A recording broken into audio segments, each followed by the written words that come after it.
Hey guys, it's Matthew here once again with the Endgame update and wrap-up, conclusions, whatever, of the Ice Spear Eternity Shroud Trickster character. Basically took on everything pretty happily, pretty comfortably, and Ice Spear is still a bundle of fun to play in the current game in Path of Exile, and it's just a very strong self-cast skill. The Trickster version here that I ended up doing, I'm not entirely sure was that worth it. I probably put a bunch more work into making this a thing than I would have the Deadeye variant, for example. And I think I got roughly the same amount of DPS that I would as if I put together a oiled machine of Deadeye. The only real difference is that I can be more defensive with Ghost Shrouds and Evasion Energy Shield, so kind of a hybrid setup. But the problem with that is the game itself doesn't really feel super good in the end game to that type of defense. There's a lot of degens out there. A lot of the Ubers have shit that constantly hits and degens and just wrecks arenas, and in that case the defense mechanism here starts to fall super short. Up until that point though, it's pretty good having Ghost Shrouds and just being a hybrid character, capped Chaos Res, capped Spell Suppress. It is pretty good. It's pretty rare that I'd be dying or like losing too much life or energy shield to almost anything. And regular endgame bosses and four-way invites, that sort of shit, is all pretty smooth. It's only once we get into the Ubers that some stuff starts to go wrong, and the defensive mechanism of Trickster starts to feel kind of bad. So you might need Heartstopper, and then that only works half the time. Leaf Shade would help a lot, but you need to become ailment immune for that to properly feel good. In any case, Ice Spear, as you can see, pretty healthy single target skill. The build ended up hitting about 15 to 20 million single target damage, really depending on everything that's up at the time. In a lot of these fights, it's really not going to hit its maximum DPS, just because having to get all the charges happening, cursing the enemy, having Arcane Surge up, and a lot of the time putting down a Wither Totem, since I'm trying to be kind of like mostly Chaos, is a bit of a detriment to the build. So if you're just pure cold as a Deadeye, then you don't really need to worry about that, and it's probably going to be a bit smoother. And then on top of that, the main recovery mechanic there being life gain on hit can really start to shine if your entire life pool is just all there is to it. But yeah, I'm still pretty happy to sing the praises of Ice Spear and this attempt as a Trickster. I'd probably encourage you to do Deadeye Ice Spear if you're going to try mess around with Ice Spear. The only other problem I really had is a lot of Arch Nemesis mods are pretty unfriendly to Ice Spear these days. So while I did manage to get through like up to 92, 93 I think, and I was starting to do 94, but then kept chaining endgame.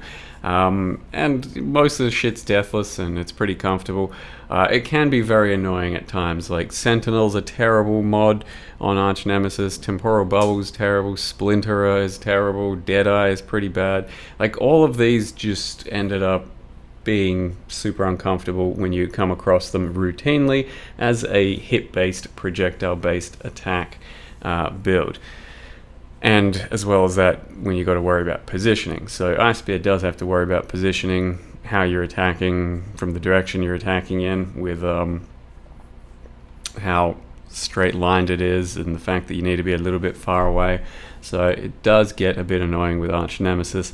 But you can see the DPS is all pretty good in endgame. You know, if you can get over that fact, and you could, it's still pretty fun. The DPS is pretty good. So this is an Uber Maven, and I ended up doing a lot of Uber Mavens, like 6-7 runs, maybe something like that.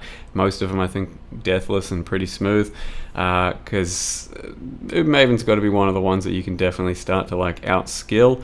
Doesn't really matter how good or bad your build might be. There's some requirements you got to pass, and some basically each Uber fight is going to be a few series of boxes you got to check, and then it's up to you outskilling the fight or learning it well enough to do it. But things like Sirus are just going to have so many more checkboxes that you've got to tick to be able to do. Something like Maven doesn't have too many, and it's really not that difficult compared to some of the others, or compared to the original Maven fight. So I did plenty of Mavens, did a few Shapers, did Feared with some Uber Cortexes, did a bunch of 4-way invites and stuff. We're pretty good for that sort of thing, and most of them are trying to be high quantity just so I can squeeze more loot out of it. I did, of course, try some... what else? Uber Sirus I did try a couple times just because I wanted to see how bad the defensive setup of a Trickster would be, and oh boy is it bad. For Shaper, as you can see, there's going to be plenty of stuff flying around, and your defensive systems are both good and bad. So the big defensive weakness here is damage over times and ground degens and stuff, and Shaper Beam is a big one, and so are the ground degens. But for the hit based stuff, since we're spell suppress capped and have ghost shrouds and stuff, it's pretty resilient. Like, I can take a lot of these hits. I can take Shaper Balls, I can take the bullet hell balls, and still come out on top pretty cleanly. It's when you get hit by a beam, or when you get hit, or just standing ground degen, or do fights that have ground degen. So Uber Cortex was actually pretty stupid, because the longer the fight goes on, and if you get really bad rolls on the map, the longer the fight goes on, then the worse the ground is, and it just becomes terrible. The Shaper Beam kills me almost instantly. Sirus, just, every single thing about this fight is just awful. But I wanted to, for some reason, masochistically experience how awful it would be with these types of defenses against Sirus. And it's rage-inducing. It's tilting. It's one of the worst things I will have ever experienced in Path of Exile. From just, the design of the fight to what it requires of your character. Could not say enough bad things about the Sirus fight, and I'd still be happy to say more. That said, I did end up doing a bunch of runs with one of my moderators, Blackjack King, and it was a lot of fun trying to take it on as a 2-player thing, just for the challenge of it. But taking a character that you think can't really do it, and then just trying to beat it by yourself, for some reason, is extremely unfun and painful. Whereas doing it together, it was kind of fun just to see if we can, how much of a mess it could be, and if we could do it. So either way, yep, Sirus, terrible fight. Wouldn't really recommend it. Tick it once, but you just need to tick a whole bunch of boxes as to what needs to be done to do this fight. And not every character is going to be able to do it. So it's either shitloads of damage, shitloads of defense, a really strong combo of both, which is usually a lot of currency in a meta build, or just don't do it. So that's Sirus anyway. Ended up throwing like 10 sets against him when we were trying to duo him. It was a lot of fun though. You can check the VOD for that. I'm not going to do all that sort of action. But solo and all those beams and degens, just horrible. Feared all at once with all kinds of bad stuff on it. Ended up being okay. So once again, the DPS is pretty good. It's just a huge clusterfuck of stuff coming at you, and it's the degens and shit like Shaper Beams that really get me killed. Otherwise, just took a couple deaths. Pretty much every single invite I do these days is going to have Height of Hubris and all at once, and the game would be kind of just super easy without that, I imagine. So take that for what it's worth. All of these fights going to be way easier if you make them way easier, but it's up to how hard you want to make it. And the Uber variants are pretty much there just to challenge your characters. I think Maven and Shaper are just a bit more of a skill check, and then the rest of them are essentially going to be more gear checks and whether or not your character is ready for it. Like, if you have a character or a meta build that's just so much better than other things you've played, maybe you can give it a shot against Ubers, but don't expect to be killing them on almost every build you play. So anyway, it's going to leave you with another thing that I did with Blackjack King, which was Maven. We tried a few times to duo Maven. It's a pretty tough fight to duo, especially with the memory games. But this was a successful run. So thank you very much for watching. and I'll see you guys next time.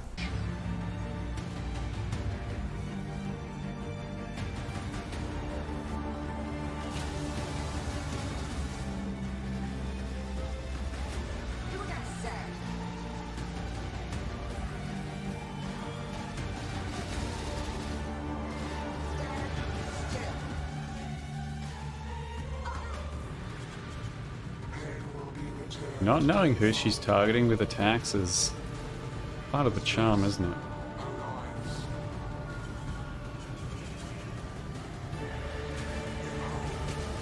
So much easier when you know who's being targeted.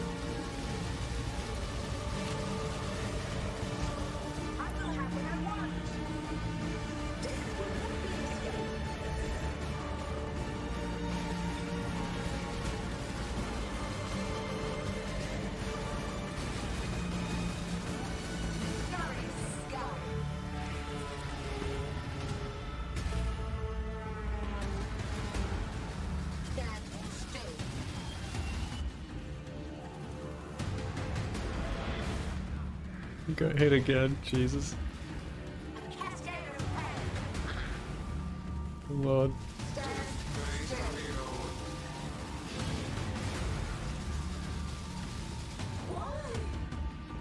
Okay, so far so good, I think.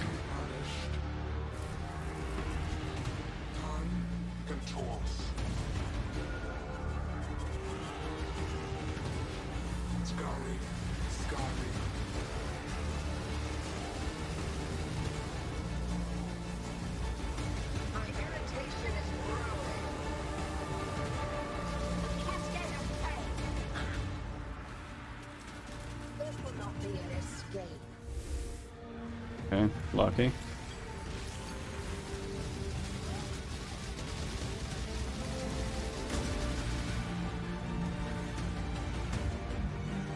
Okay.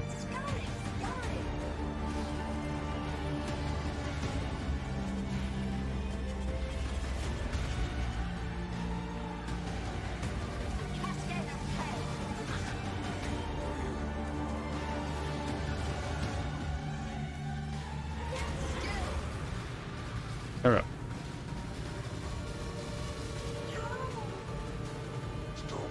Still clean.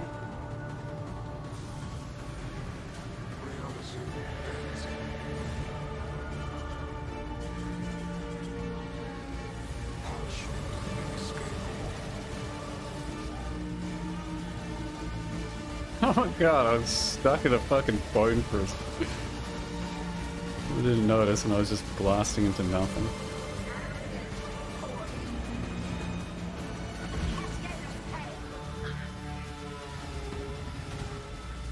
Okay, just get hit by everyone, no big deal. Each hit by the beam, no big deal, just don't get hit again.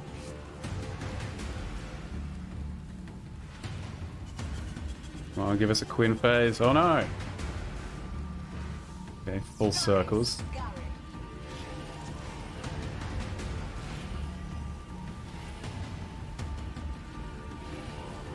Dude, there's player collision as well. Are you fucking kidding me?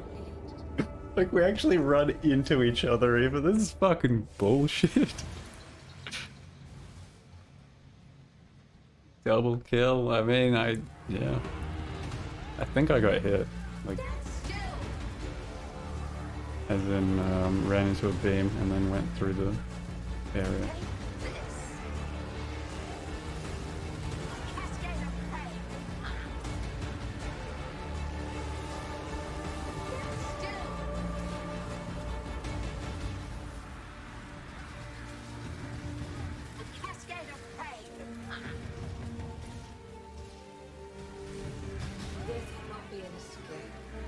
Oh my god.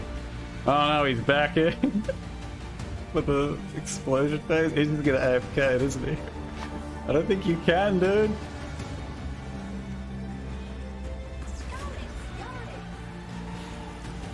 You need to come with me. Back up. Back down. Back up. Woo.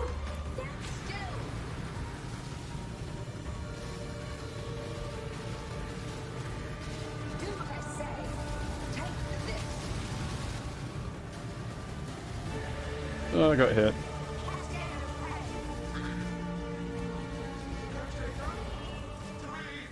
Lean!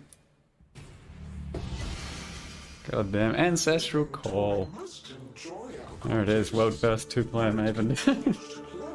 Oh, that's dog shit. How is that a fair fight for 2 people?